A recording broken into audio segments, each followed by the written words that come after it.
Oh, Carl, when you came and you gave without taking. And then I stole your money, oh Tom. Will you? I Wrong really song? would. Wrong What? song? Think so. Okay. Think so. Oh, Andy.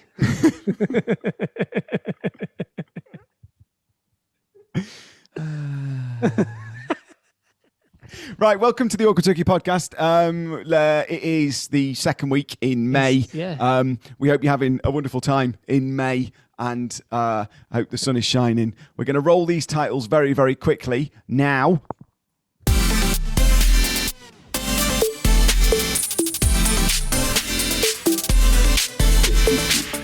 Da, da, da, da. One of us does it every week.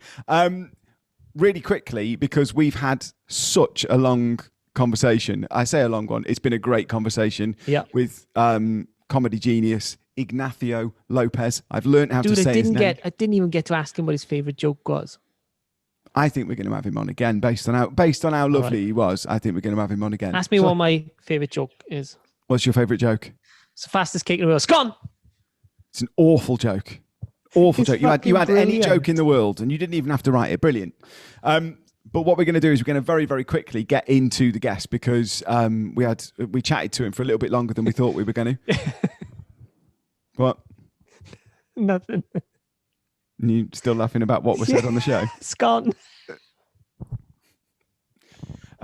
Get him on. Get that guest jingle going. He's a fabulous guest. So here he is. Scone. Mr. Ignacio Scone. Lopez. Please stop saying scone. Here we have, for the second week in May, our first guest of the month, Ignacio Lopez, the hardest working comedian that I know. Thanks, man. Double comedy. You are. Double comedian. Yeah, I don't know why I said it like that. It was very weird. But you are. So obviously, Carl knows you a little bit, Ignacio, and I don't. Whereabouts in the world are you, or have you been locked down for the last 12 months? Well, I've been locked down, so it could be anywhere. I feel like I'm in the International Space Station, but I'm in Cardiff. I'm in Cardiff with my partner Michelle, who Carl also knows, a relative, I believe. Yeah, Michelle's my cousin. There we go. Really? Strange world. Yeah, I know. Such a strange world. Okay. And when Ignacio and myself met, I didn't I know Michelle, but I didn't realize that the two of them were dating. So when I saw her there and she was taking pictures, I was like, oh, cool. You're at the gig taking pictures. She was like, yeah, you know, I'm with Ignacio, right? I was like, yeah, of course. Yeah, you just thought she was paparazzi. Yeah, she was just taking pictures of him like a perv. Yeah, well, she's an excellent photographer. Like I'd hire her even if, we weren't in a relationship, but absolutely. Yeah. So that's the Swansea connection. That's how I lived in Swansea for a long time. My mom is from Swansea. My father is from originally Morocco, but I grew up in Mallorca. So that is how I'm a Spanish comedian, because most of my family are Spanish, and then I got some Welsh and Irish mixed in as well. I'm going to get the really obvious questions out of the way earlier. What me and Carl have tried to do over the course of the last few months is not make the whole podcast related to COVID in any way, shape or form. Of course. But then it is kind of the only thing we can talk about at the moment. So what we've been asking every guest we've had on, and we've had lots of different people from lots of different sort of careers within entertainment and outside, is what have you been up to for the last year to sort of keep the wheels turning and keep the brain ticking over and all that stuff and stay fresh? Well, it's interesting, man, because comedy-wise, we try and write about stuff that people can relate to, So as soon as COVID hit, I think every comedian was cracking jokes about people running out of toilet paper, That was my next panic question. buying pasta. That was my next question, yeah. That's kind of what. So writing-wise, that I think all comedians got over that pretty quickly, and we were trying to find other things to write about.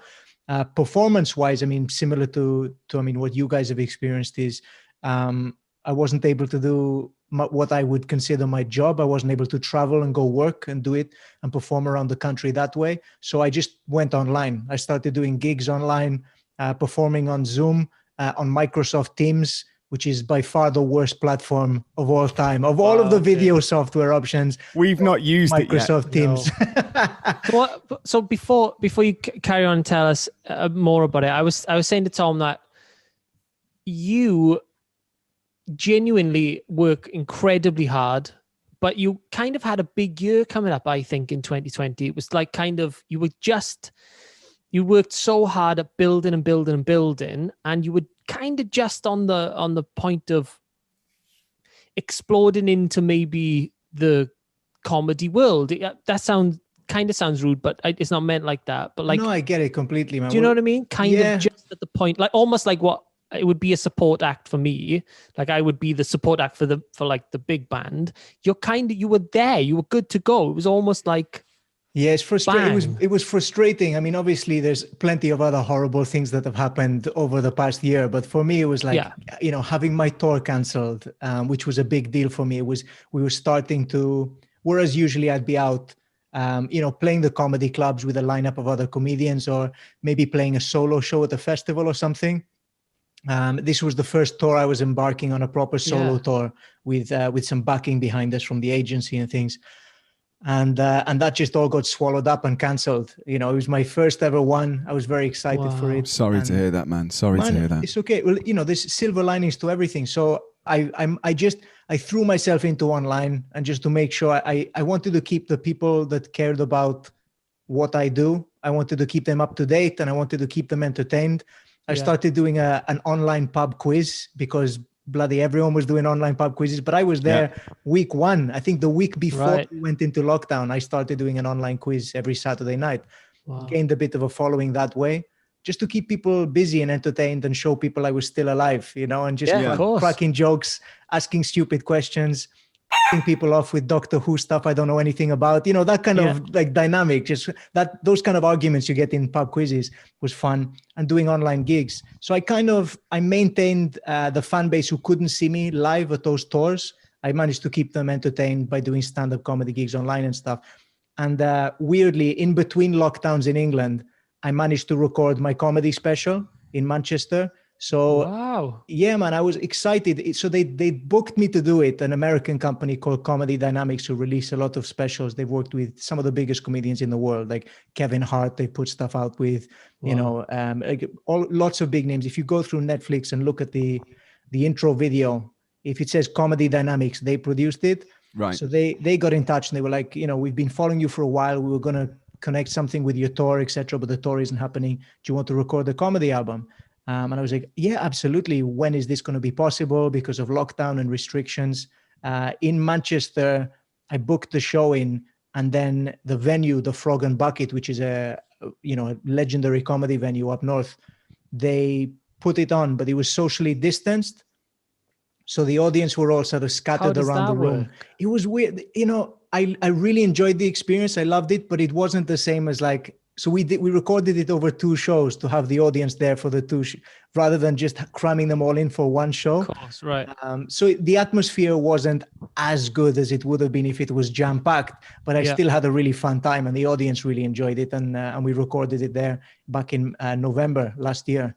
So that's, it was amazing. Weird, man. Congrats. You know what it's like. I mean, I love to play intimate venues just as much as the big ones. I mean, sometimes that means more to me, but if it's spaced out, you know what I mean? It's difficult sometimes to get an atmosphere. So talking about it being difficult to have any type of atmosphere at all, me and Carl talked about this a little bit in last week's show when we knew that we'd got you coming on. And we said, because much like you at the beginning of lockdown, and I was the same as you, the week before we went into lockdown, I moved all my stuff onto online. I thought, this is where it's going to be. And me and Carl pretty much in various different forms have done online shows with music, or, you know what I mean? If Facebook will let us, if YouTube will let us, if Zoom will let us. We haven't used Teams. I'll ask you why it's the worst in a moment. But we just diversified as best we could. And when we were talking about having you on last week, Carl said to me, isn't it weird? And it is weird when you're doing music and singing, you finish a song and there's absolutely no applause. Yeah. And you never learn how to deal with how that feels. It just always feels incredibly awkward. And Carl made a really good point, and he went, imagine what this guy must go through trying to do comedy on Zoom. I can't fathom when you play an online show and like, you don't see, like, so I never see the comments. First of all, I can't see anything without glasses anyway. So So like I can't see any comments or any likes or anything happening. So I finished the song and it's like awful, right? How the does that work as a comedian? Well, that's why I was so dead against like online comedy at the start. I was like, right, I'm going to do a pub quiz. I recorded a comedy special in my flat. I called it, because I couldn't go on tour. I did a world tour of my flat. So Amazing. I did a show in my living room. I put googly eyes on, inanimate objects around my flat. So I imagined I had an audience. But I cut it and it was just taking the piss out of comedy specials a bit. It wasn't a proper one.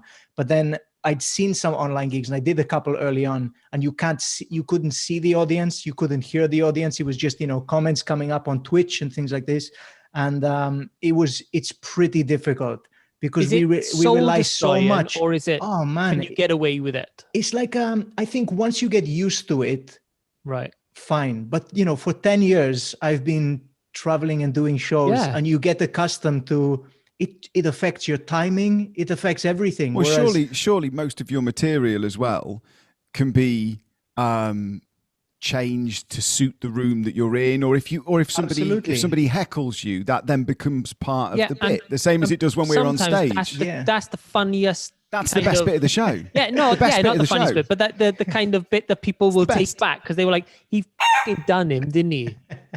Yeah, man. Well, it's the thing that people walk away and remember, don't they? The beauty of live entertainment is that it almost can't be replicated. Right. It's because you're there in the moment. Something happens that's never going to happen again. Yeah. It happened because that audience there. You could be anywhere. You could be performing in a working men's club in Neath. You could be performing at live at the Apollo. Something could happen at that room. Yeah. In that room that happens that's never happened before, and something magical comes out of it, something super funny. And I never plan exactly what my material is going to be before I go on stage. I always know how I'm going to start and I know how I'm going to finish. And I've got hours worth of material and I just go by how the audience responded at the start. And like I kind of then tailor make the material to fit with what they enjoy. Whereas online, if you've just got... I was going to say, how do you do that online? Yeah, it's tough. Or tough. How have you done that online? Because you've got to, I guess you're diversifying by doing it online, and you will have had, unless you're super tech savvy, and I don't know if you are really tech savvy, but you will have had the same experience that every performer, musician, actor, comedian has had, where you've had to learn how to use a platform that isn't built to do what you want to do with. And Zoom is wonderful. It's wonderful. But we were saying last week, it isn't really made for music. And at the moment, using it a lot for music. I've never used Microsoft Teams. We'll get back to the comedy in a minute, but you have to tell me why it's the worst one. Because so many people have been, I use Teams. I use Zoom. And I've never used Teams. But your disdain for it at the beginning. Yeah. I think it works in terms of video chatting. Fine. Great. With, I don't know what it's like with music, but with comedy, one of the reasons I started using Zoom at the start is because they allow you to, if you are the host of the event, I mean, as you know, you can spotlight videos quite easily. You can arrange how you want to see it. You can change. So I've got like a TV setup next to the computer that I put the audience on that. So I've got like almost like a front row of what a gig would look like on the TV. And it's up as big as I can get it so I can see faces laughing.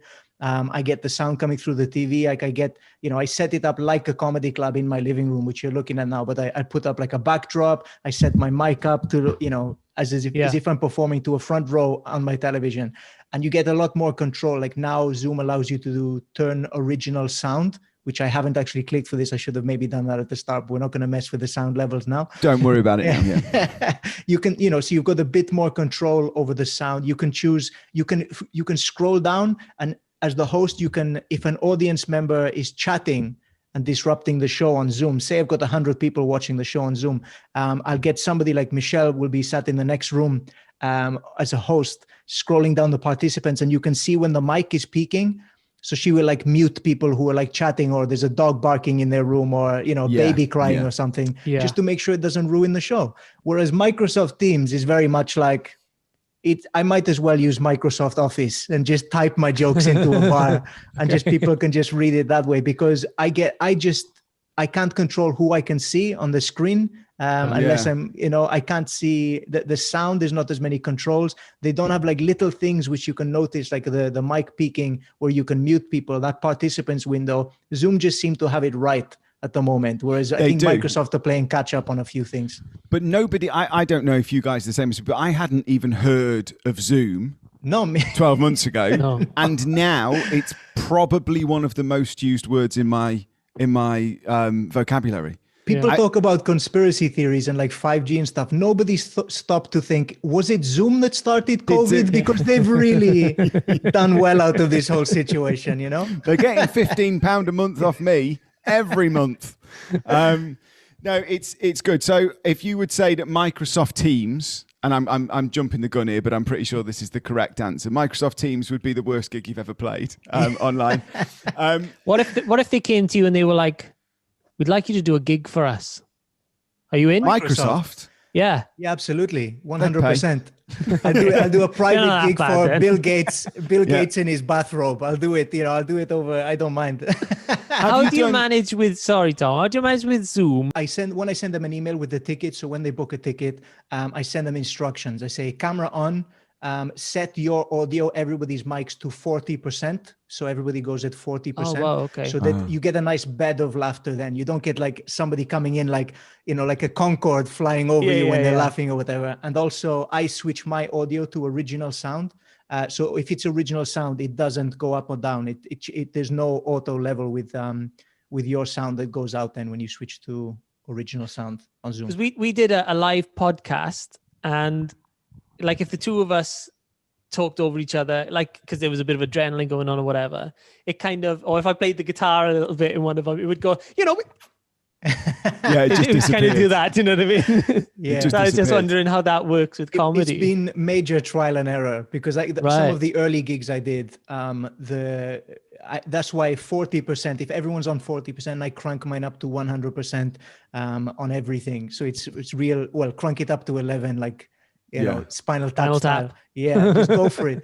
And I do I do a bit of comedy music as well. So like I play guitar. So I learned the hard way that like as soon as I strum the guitar, sometimes because it's going in through two different levels, like my vocals weren't coming through at all. Right. So all people could hear the guitar, which is the least funniest part of comedy music is the guitar. That's what happens with me. Yeah. It's the worst bit of the set when Carl plays guitar. Do you think, because we were talking about this also last week, do you think that, because obviously, especially when this episode goes out, we're going to be on our way back to some form of normality, fingers crossed. But do you think that the online stuff still has a place in whatever the new normal is? Because me and Carl said, although we think that there will be a big thirst for people when it's safe to do so to pile into the theatres and the comedy clubs and the cinemas and all that sort of stuff, I think people have got quite used to having that entertainment from home or buying a ticket to something that's small and intimate, that means they don't have to get in the car and go. So do you think it'll stick around? And now you've learnt all this stuff, do you want it to stick around a little bit? Yeah, man, totally. I think one of the incredible things about not just video performances and live events online, but also social media, is that it connects people all around the world. So I've been doing stand-up shows, not just my own, where people maybe in Norway or Canada or whatever connect and watch my shows, but also I've been staying up till like 3 a.m. and doing like open mic nights in New York. So I'm trying out my material to like with New York comics or with LA comics. And like performing in those different places where like, it's a hell of a lot cheaper to pay for Zoom once a month and get a flight to Los Angeles and drop in at the Comedy Store or whatever. Well, we were saying that maybe theaters, when they start opening at 50%, maybe theaters would maybe sell the other 50% of the audience to watch it online. I mean, I know there'll be a bit of technicality in it. Well, it's a possibility. I've started looking at it already because, I run a regular comedy night in Swansea. At least I did before the pandemic, and that ran monthly. And I've chatted to the venue and I said, look, there's people who tune in every month to watch my monthly comedy show online I've been doing. These are people, a lot of the cases where they didn't used to go out before the pandemic. So you might get people who perhaps they've got a disability. So they it's difficult to find the right comedy venue for them that is accessible enough. Or maybe they work unsociable hours and it's easier for them to just stay at home and watch this one show before going off to do a late shift somewhere. Or maybe they'd rather just watch it on YouTube the next morning. I think there's also that element of people who sometimes it's nice to order a takeaway, get yourself a bottle of wine, sit on the sofa and have it there and accessible for you. And I think that exists on Netflix if you want to sit down and watch the Dave Chappelle special and stuff. But I think all of us as performers at the level that we're at, and I know it's varying levels, I'm not putting us all in the same bag, but I think at the level that we're at, I think it's a trick we've missed, because it's I did one the Saturday just gone, and there was people in the audience from America, from Germany, from Mexico, whatever. And if I put a show on, I wouldn't have been able to get that number of people together at that time. And it was wonderful to be able to do it. I'll be honest with you, Ignacio, I didn't have their microphones switched on. I had them all on mute, because I'm sure your fans were obviously a little bit more respectful. They were all from Dagenham, really. Yeah. but they've just got VPN blocking where they are in the world. So you think, this guy's logging in from Mexico. No, he just likes Mexican Netflix a bit much. That's it. But it was a wicked experience. And although I think there'll be a little bit of a period when the doors open where everybody goes, okay, we're a bit fed up of Zoom now, and we've had enough of Microsoft Teams, and they want real FaceTime rather than Apple FaceTime, and that's totally cool. But I've got a feeling that this medium of performing, I think it's going to stick around. Carl's doing a virtual album launch, and I think it's a great idea. And I think that is a way of you, if you're going to release an album this year, would you really want to book venues? Well, at this point, it's a bit of a risk, isn't it? We'd have booked a gig somewhere. We'd probably have done one in Wales and one in England, and that would have been it. And then people would have watched whatever someone filmed on their camera phone, and it's slightly different with a band, because you kick any sort of bass thing going and it goes really on someone's iPhone. So they would have watched that in, wherever the band is getting good amounts of streams, Brazil, Argentina, wherever it may be, and kind of not really got a good reflection of what this new music sounds like or what the band sounds like live. Whereas now they all join on one show. It's kind of amazing. That's what I mean. I think it's kind of brilliant. I think there's something in it, definitely. You said finding the silver lining just at the beginning, Ignacio, and I think that's a brilliant terminology for it, because it has been like, I would love to have this podcast with the three of us sat round a table, actually having a conversation, and maybe a little beer. But sure, you know what I mean? That would be great. But the fact that we can do it like this is still pretty good, and I think that it will continue. I really do. I don't think it'll be as much. I think you might find you do your normal shows and your normal performances, and then just the option that if people want to. Also, I've been to. I've had artists that I want to go and see, and I've been playing a gig that night. But if I can buy the ticket to that gig because I don't really want to watch the one show that they took loads of time in Wembley Stadium or whatever filming. Do you know what I mean? I want to watch the gig that when they came to Wales or when they came to. So maybe if the option is there to get involved and watch it later or whatever, that specific show. We're very lucky that we live in this era where technology's come on so far that we're able to do this. Imagine if this had happened in the 80s. It would be the time ever. You know what I mean? Absolutely awful. See any of your bands Duran would be fucked right now. They'd be just sat at home playing Pong or whatever it was on an Atari, going, if they wanted to film anything, they'd have to get like a VHS camcorder that like weighs like a bazooka, send tapes to their mates through the flat. You know, what's amazing is now that people are making music videos that look exactly like it did in the 80s, though. We've gone full circle. Yeah. We went from mobile phones being huge to tiny. We went, let's get the best video quality we can, and now we're back to making it look retro again. I want to move it away from performing on Zoom and COVID and stuff like that, because I think we kind of all know exactly how it is, and I'm interested that we all agree that there is definitely life to performing online after this as well. But I think it's an interesting one because whenever I've spoken to any stand-up comics before, they've always got like the gig they did the best at and the gig they died at. The worst gig ever. I was going to ask the same question. What is the worst gig ever? Off you go, Ignacio. Wow, I've done a bunch, man. I did a show in 2018, which was called 9 Ig Fails, and it was the entire show was just me telling stories about my worst shows I'd ever done in my life. Wow. So I'm gonna give you a quick highlight cut of some of the worst ones I've ever done. One of the worst ones I ever did in Wales was in a. Oh, thanks. Well, no, I just wanted to make it local, make it personal for you guys. One of the worst ones I did in Wales was in a pool hall, and it was like the end of a pool tournament, and they booked a comedian. He wasn't available, so they replaced the comedian with me, and I arrived. The pool tournament was still happening. There was a stage that I was stood on. They had nowhere for me to plug in my guitar, even though they told me like, yep, don't worry, we've got a sound system and stuff. You're going to be able to plug in your guitar. So like my DI was useless. I couldn't plug it in. I had the microphone that they had. This is way before I started taking all of my own equipment to every gig for this exact eventuality.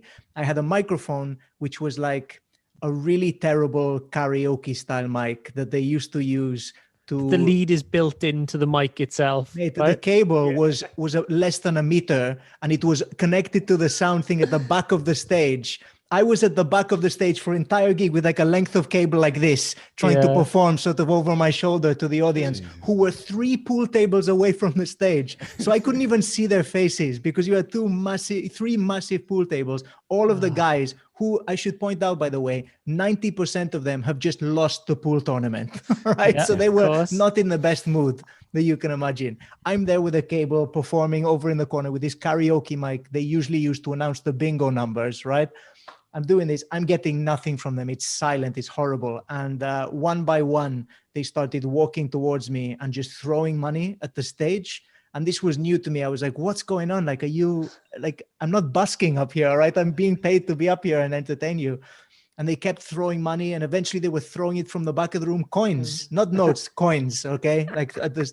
And I was told if I didn't do my hour, I wasn't getting paid. So you're doing the hour. You're doing the hour. Mate, I went through, I broke into a sweat about 20 minutes in. I was dying on my ass. Like it was one of the worst deaths of my life. Then, they're throwing money at me. I'm there. It's horrible. They're booing me. I get through it. I do manage to do the whole hour. And I finish and I walk to the side and I talk to the guy who's meant to be paying me. And he was like, how much did we say it was again? And I think it was something like 100 quid. All right. But at the time, that was a lot of money. This was like 10 years ago. Just as I'm starting, I was like, this is my most highest paid gig ever. And he starts counting it out in like £5 notes as slowly as he can, just to really put it to me. He's like, I don't think you were worth 100 quid. And he gives me all of the cash. And I said, what was with the guys throwing money at me? And he said, oh, well, it's a working man's club thing. If they think you're shit, they throw money at you until you decide that's enough money for you to f off. All right. So he did that to me. God. And I was like, okay. So I scooped the money into my guitar case and I left with like an extra 20 quid. So I was like, them, that's what you get. Yeah, man. Oh, man. Oh, my God. An hour. But that hour must have felt like the longest hour. Let me see, though, if like this happens in comedy like it does in music. So if you get nervous or the crowd is not reacting, what tends to happen is you just start singing more songs, right? But when you're at the start, you've only maybe got 20 songs. And that 20 songs is supposed to last you the 2 45-minute sets. But by the time you're about 14 songs into the first half, kind of coming up, because anything you're saying is just getting rejected or not. So does that happen in comedy where if it's a bad nail gig, on the head. it's like...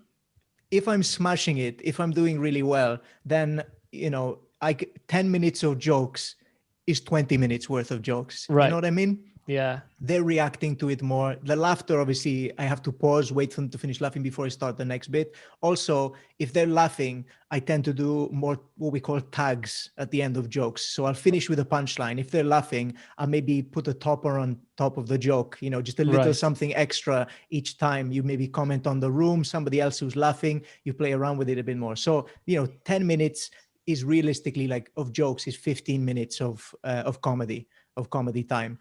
So when you're doing an hour, and let's be honest, at the start of my comedy career, 10 years ago, I didn't have an hour of jokes. Yeah. You know what I mean? Yeah. I had probably half an hour and a couple of comedy songs that I could really milk at the end of my set, but I can't plug my guitar in. So I am, you can't move either. No. And, I found out pretty early on, you can't repeat jokes in a set either. That doesn't work either. Yeah, it's not like music, yeah. So I was like, right. So I had to really stretch stuff out. I was pulling stuff out of my ass, half-written jokes and ideas. It was really good. So to be fair, the quality was deteriorating as I was performing, but also you burn through material a lot quicker if people aren't laughing. So that was intense. But people don't book you to do hours anymore unless you are established, if it's your solo show. Is it like a 20? Is it a 20 they want? Something like that? Typically 20-30 minutes is the kind of comedy club, but they were still in this old working man's club sort of we book a comedian for an hour, we book a band for an hour, we book we've got bingo in the middle between the two. This is what they were set at and this is what they wanted. They talking of dying at gigs, and obviously it's different as a musician if you get heckled than it is for a comedian who gets heckled, because obviously you will have a million things in your back pocket for those heckles. Now, I have been heckled with quite a lot of things during my years on stage. Some of them funny, some of them you can make part of the show, some of them make the show because you can keep referencing back to it all the way through, especially if you get the person's name. I love it. It's one of my favorite things.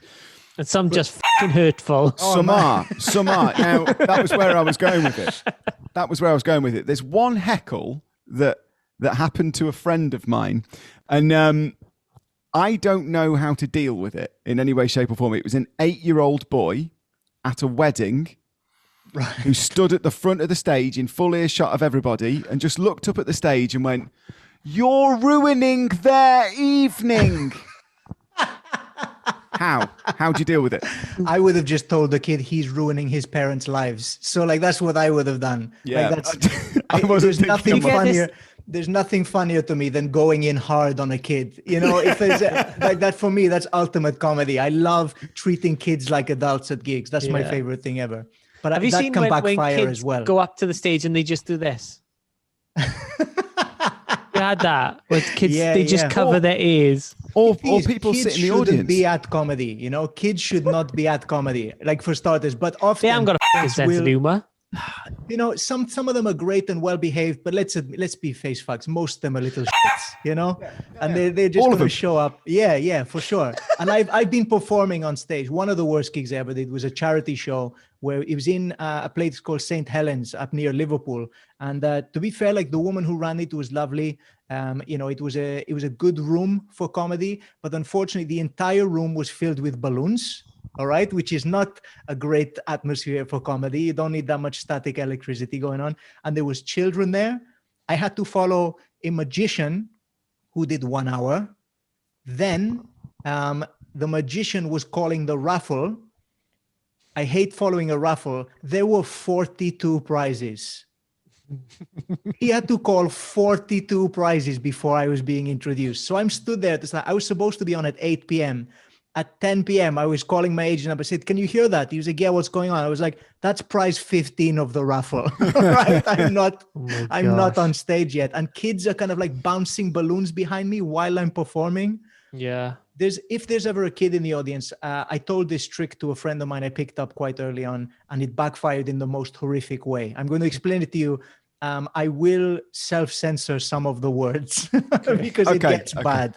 You can say what you want to say, and I will censor the show before it goes out. Well, I will self-censor because just for my own well-being, I think more than anything. So. Sure. I like to ask kids, for starters, if there's kids in an audience and they're not supposed to be there, I'll chat to them. I'll be like, what do you do for a living, to a kid? And they'd be like, I don't have a job. And I'll be like, you lazy mother. You can make jokes like that, which is like funny, right? Because you treat them like an adult. Another get out of jail free card if there's kids there, and you've got to, introduce comedians who maybe have adult material, because it's not just the kid and the parent. If there's a kid in that audience, it makes other people uncomfortable. Because they do it just before you carry on. They do it on cruise ships. Cruise ships are the worst for it. They have late night comedy that starts at 11:30, and they stack the theatre that seats 2,500 people out. And there are kids at like 5, 6, and 7 in the front row. And the guy comes out and he just goes, "What the f- am I supposed to do now?" Mate, I've done so before the pandemic. I'd done 3 cruises, and I was meant to be doing 12 last year and this year, which obviously all got cancelled. But like one of the things I had to learn early on is like, how do you deal with children, in these shows, which are like adult comedy nights and stuff. And I went and I came up with this way of asking a child. I'd be like, "How old are you?" And maybe they say 8 years old. And I say, "Okay, what's your favorite swear word?" And as soon as the kid uses a swear word, it just releases all of the tension in the room, because all of the adults are like, "Oh, right, he said that and that." And you can play on that. You can say, "Who taught you that word?" And they point at their parent. You can get silly, laughs out of it that way. But I told that advice to a friend of mine who was playing an all-day festival in Somerset somewhere. And he was performing in the comedy tent. And I'd given him this advice. And he went up and he was hosting the show, and he had to bring on the comedians. There was kids there and they just wouldn't leave. And there were parents there and they're like, "They're fine." And he was like, "All right, okay." And he looked down at these kids and they'd been kind of like heckling him. And he said, "Okay, kids, well, what's your favorite swear word?" And like put the mic down to the kid. And this kid was like 7 or 8. And he puts the mic to the kid, and over the whole speakers, the kid dropped the N-word. The kid was white, by the way, I should mention. Okay, not that would make it acceptable, but for a kid. And I was like, there is literally nothing you can say in that situation. I thought you were going to say the kid dropped the C-bomb or something like that. Yeah. When he was telling me the story back, he was like, "That advice you gave me?" Yeah. I thought he was going to tell me. I thought he was going to use the same one, the C word. And then he dropped the N word. And I was like, that's literally the worst word I could think of. It's unrecoverable. You can't recover it. And good night. At midday on the comedy tent. You've been great. I've been Carl. Good night, God bless. I've been Jack Whitehall. Thank you very much. Contact my agent. What did he do though? I need to know how the story ended. He just panicked, and I think he just said he was just like, "Oh, right, I wasn't expecting that." That's not the he just kind of fell over himself a little bit and brought up the next act, But I don't think that the entire event recovered from this one horrible little child who was called. I think the kid's name was Callum. So if we find out his surname as well, I think we need to put out a warning to all future comedy events to ban Callum. Don't take Callum in. Can you imagine Callum going into school the next day and everyone going, "What'd you do at the weekend, Callum?" "Completely f***ed up a festival." Yeah. God. My God. It's like booking Rick Astley. I tell you, there was one gig I did once. It was years and years and years ago, maybe about 10, 11 years ago. And you'll either know him or you won't, but I think he was the lead singer of a band called Dollar. Is it David Van Day? Have you heard of him? Yes, he was on. Yeah, no, you'll know him from. He was on I'm a Celeb, wasn't he? Okay. He was on I'm a Celeb. He was in a band that had one or two songs out, or one. I think it was. Yeah, one and it was him and a woman. About 35 years ago. Yeah, and he's been. You know what I mean? And I've not met him. I've heard a lot of people say that he's quite unreliable when it comes to booking gigs. He'll book a gig and then he won't turn up. And I got booked to cover him because he hadn't turned up, and it was a Sunday afternoon in this weird little town. And I turned up to do it, and I thought in my head, these people are going to be really angry that he hasn't turned up. So if I come on stage and sort of go, what a knobhead for not turning up, that'll win him over. But it turns out they hadn't been told he wasn't going to be there. No. And I was under the impression that they were there for Sunday lunch and he was going to come and sing, and they would just be told there was another singer. So I came out, I did the first song, and I'm nervous, which is manifesting itself at this point as outward aggression, because I've got to get this. I've done the first song and I've got to get it off my chest because I've got this thing, and I'm like, yeah, it's a shame David can't be here today. God, and somebody cuts me off and goes, "What? He's not coming?" And I was just like, "Oh shit!" And I was like, "Yeah, what a letdown. At least you've got me." And then someone else was like, "What? He's really not coming?" So I do the next song like really, really quick, and now I'm panicking. And all I can think of in my head is he did one TV show where he opened a burger van or something like that and started selling burgers on the side of the road. And I start asking the audience if they've seen this show, because slagging him off wasn't working. Now I'm like, let's talk about the thing he's done on telly. They're his biggest fans. They hadn't seen it. I'm like 4 songs in now and I'm going, it was awful. Absolutely awful. Yeah, David Van Day. You were like, Callum. Yeah, tell him your word. Yeah. What's your word? Swear word, mate. Come on, Callum. But it wasn't even. I remember thinking on stage, it wasn't even like he was a singer that had loads of songs, and I could just go on and go, look, he can't be here, so I'll sing some of my stuff, but I'll also sing some of his stuff, so that you've got the, you know what I mean? You've got the music, the experience. Yeah. He had one song, and it was crap. It was with a woman, and I can't sing the woman's part. But yeah, just awful. I had a similar. It wasn't an act who dropped out, but I was performing in Jongleurs in Cardiff, the Christmas before they went under, and the 200 people in there, sold out. Like, this was their Christmas works parties or whatever. They booked the comedy club, and I had to go up and open the show. The chef hadn't shown up to work. And like, these people have paid for food and comedy, and the food was supposed to be served at 6 p.m. and the comedy starts at 8 p.m. So I went up on stage at 8 p.m. and none of these people have eaten. Like, they're like all just wonder, they're like, where's our food? And they think I'm there to make an announcement or something. And I'm like trying to start stand-up comedy at them. Did they think you were the chef? Yeah, exactly.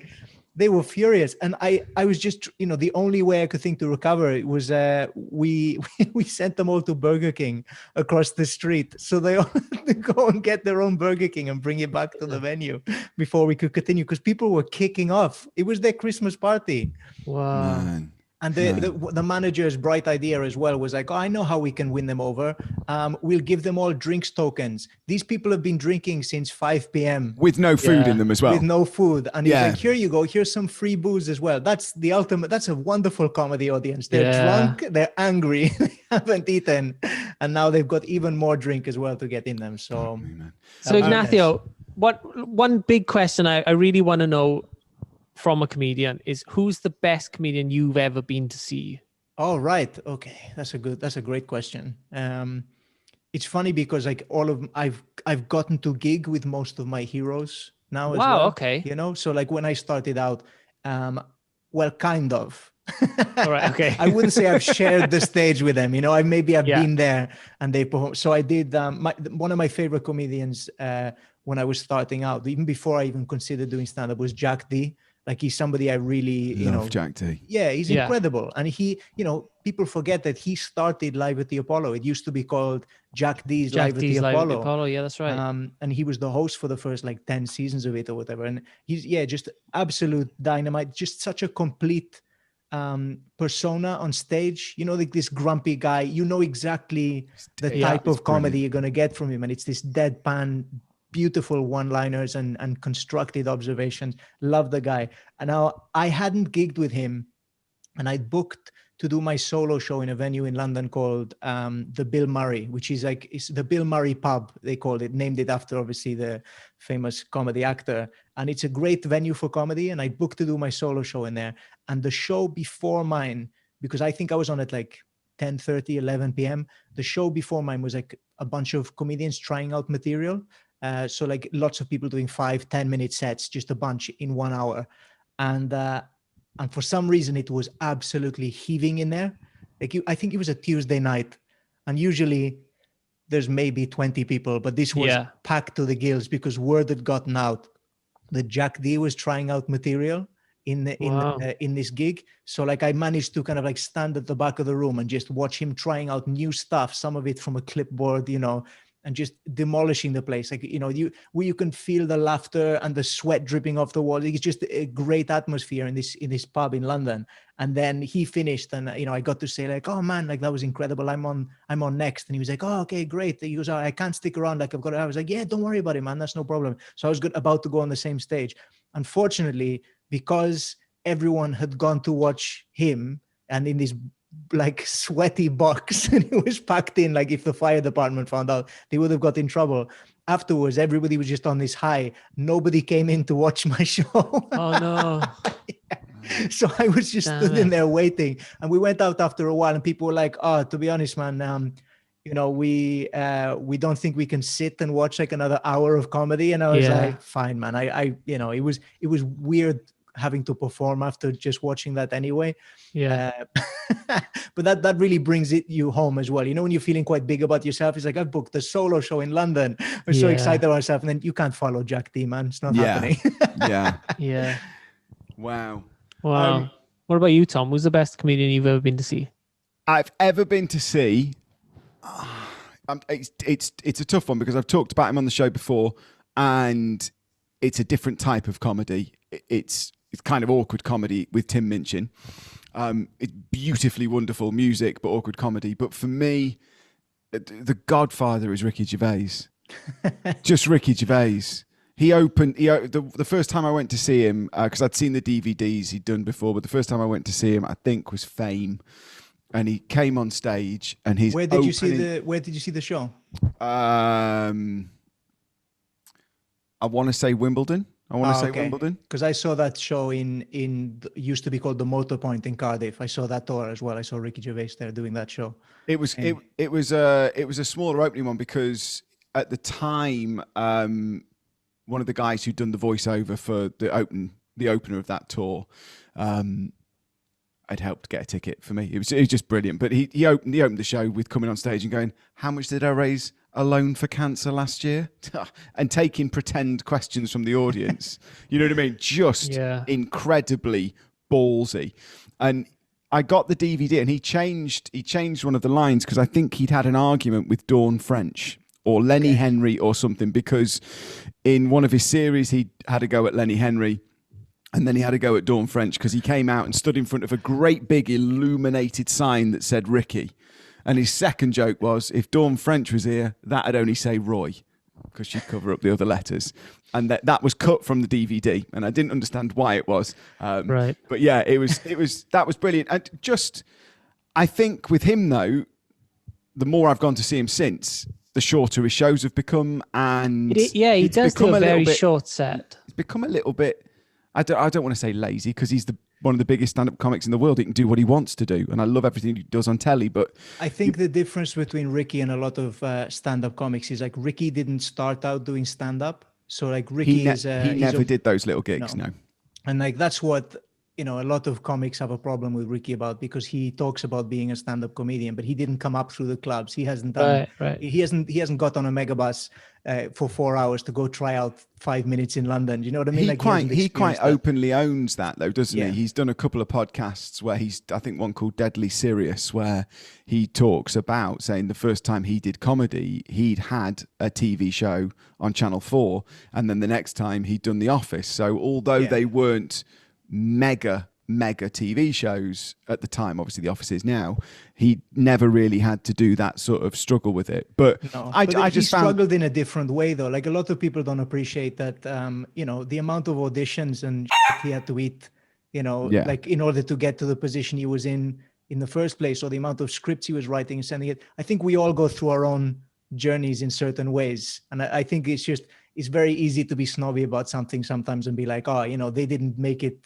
the right way. And it's like, what is the right way? Who cares? I've just moaned about it and said, what was it, 75 quid a ticket to watch him go and talk for 45 minutes. But the truth of it is, I'd pay it to go again. It doesn't matter. Cool, it doesn't matter, because what he does is brilliant, and his support is always really, really good. Yeah. Well, that's one of the great things about him is he does champion like up and coming comics as well. Like a lot of acts go on tour and they don't even take a support act, or if they do, it's just somebody with their agency. So somebody who's signed to the same agent, and they're like, oh yeah, we just piggyback off of that a bit. Yeah. And not quite as funny. Always not quite as funny. I saw him once with, I think his name is Stuart Francis, I want to say. Stuart Francis. One-liners. It's just all one-liners, the whole set. So he managed to do 30 minutes of one-liners. It was mind-boggling, really. He's an incredible writer, Stuart Francis. And what's weird is his dream, Stuart Francis. I've gigged with Stuart a couple of times. He doesn't watch other comedians. So I opened for him in a couple of shows, and he would come out just at the end, and he'd be like, oh man, like I heard the laughter, like you killed it. And he explained to me he doesn't watch other comedians because, he writes so many jokes. He never wants to be accused of like having stolen a joke. Wow. So like I know another comedian who's a one-liner comic, and Jimmy Carr used one of his jokes he hadn't stolen it. Basically, one of his writers, because Jimmy uses a lot of writers, was Stuart, but he's on television all the time as well, so he turns over a lot more material. Stuart Francis like writes every single joke himself, like he doesn't employ writers. And somebody wrote to Jimmy Carr and was like, hey man, like you used my joke on TV, and it's my joke. We've known each other a long time. And Jimmy was like, look man, I genuinely didn't know it was your joke. I paid for it from one of my writers. I'll never use that writer again. Here's a check for £200. What is kind of like roughly the going rate for like a one-liner on television or something? They were like, oh, great. But then they got the idea that like, hold on a second. I just wrote to a comedian and told them that they pinched my joke and I got a check for £200. So he started writing letters to all other one-liner comedians being like, hey man, you used my joke. And he got a response from Stuart Francis saying like, great minds think alike. I've never seen your joke. So, if that's true, which it wasn't as it happens, but yeah. That's so cheeky. There is that thing that happens, and not watching other comics so that you can't ever be accused of stealing it. But there is that thing. It's the same with music. You can write something and go, "Oh, that's really, really good," and then the next day you go, "Actually, that sounds just like that song I heard on the radio the other day." Yeah, so. Man. You do sort of absorb stuff without really knowing it. I tend to Google stuff. If I think I've come up with a great joke, I'll Google it quickly. And if it's not there, if I can't find it, like I'll try a few different wordings of it. I'll tweet it because that's a timestamp. It's like, that's an Ignacio Lopez joke. Okay. You know what I mean? Like you can look up when I tweeted it. It's up there. The bonus is now and again a tweet will go viral or something, and those are people who then follow me and potentially come to a stand-up comedy show in the future. But I've been bitten. And you safeguarding the jokes. That's really good. But you do get bitten as well because you're putting it out there into the public sphere, and people can screenshot that, copy and paste it, and people can go off and use it kind of how they like. It's not fun to have that happen. People, the nice way of putting it is people are like, well, you should take it as a compliment. You think, but it's like, yeah, but it's sneaky as though, isn't it? Like, people could credit me for it. Let's just be really, really glad that Callum hasn't got himself Twitter because he wouldn't be on there long. He would not be on there long. Listen, Ignacio, thank you so much for joining us. This is honestly, this has been a really, really a lovely podcast to have a conversation about you and your comedy. Obviously, you're going to be on Instagram and Twitter. We will post those. Where can people find you? Thank you, mate. Well, the easiest way, because nobody can spell or remember Ignacio, it's just Comedy Lopez on everything. Comedy Lopez. Twitter, Comedy Facebook, Lopez. Instagram. Yeah, man, that's the way. Phenomenal. Awesome. Thank you so much for joining us on the Awkward Turkey podcast. And as soon as we're allowed out or you're doing something that's live on the internet, I'm going to be in the audience at 40% volume. Yep. You can't still be laughing at the word scone. Scone. Oh, God. We've just had a comedian on who's told us some brilliant stories, and you are literally still laughing at a joke. You would have loved that one. You wouldn't let me 45 minutes ago. You wouldn't let me tell it to him. You said, don't tell him the scone joke. Yeah. You would have loved it. I know he would have. Anyway, this has been a really, good, really... Yeah, he's a phenomenal comedian and a guy I'd quite like to go and see live. Haven't seen him live. I'm definitely going to go and do it. And I'm not, that's going to be brilliant. Maybe we could go together. Steal his jokes. Steal all his jokes. use them in my tour. Obviously, I won't. But obviously, episode's quite long, so we're going to say goodbye, and we'll see you next week. Thank you once again for joining us. At Sunday, at 7 p.m. We don't know what we're going to do yet because we're flying by the seat of our pants and this month. And it's the first week in April for us, so... And we've just had a really strong month of episodes, haven't we? Yeah. Desperately trying to keep the momentum.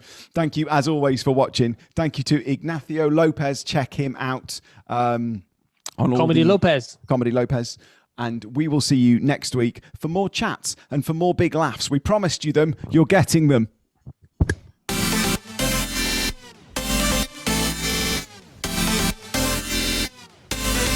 This